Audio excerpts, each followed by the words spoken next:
মানুষ বড় অদ্ভুত প্রাণী। কি যে চায় আর কি যে হারায় তার কোনো ঠিক ঠিকানা নেই। এই যেমন ধরুন ভয়, ভারী অদ্ভুত জিনিস এই ভয়, যা হারায়নি, যা হয়তো কোনোদিন হারাবো না, তাকে হারানোর ভয়ে আমরা কুঁকড়ে থাকি বেশিরভাগ সময়। আর মজার ব্যাপার হলো, যত বেশি ভয় পায় তত বেশি হারাই। কেমন যেন একটা গোলক ধাঁধা। হুমায়ূন আহমেদ থাকলে হয়তো মুচকি হাসতেন, বলতেন, আরে বাবা, এ তো অতি সাধারণ ব্যাপার। এই যে ধরুন হিমু, সে তো কোনো কিছু হারানোর ভয় পায় না, তাই হয়তো তার হারানোর কিচ্ছু নেই। তার জীবনটা কেমন যেন জলের মতো স্বচ্ছ, যেখানে কোনো কিছুর প্রতি আসক্তি নেই, সেখানে হারানোর ভয় নেই। কিন্তু আমরা তো আর হিমু নই। আমাদের আছে মায়া, মমতা, ভালোবাসা, মানে পিছুটান। আর এই পিছুটানই ভয়ের কারণ। আমরা মানুষ, তাই আমাদের হারানোর ভয় থাকবেই।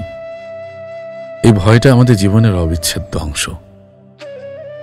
মিসির আলী সাহেব হয়তো বলবেন, ভয় একটি মানসিক প্রক্রিয়া, এর পেছনে কিছু কারণ থাকে। সেই কারণগুলো খুঁজে বের করতে পারলেই ভয় দূর করা সম্ভব। কিন্তু সব ভয় কি যুক্তি দিয়ে দূর করা যায়?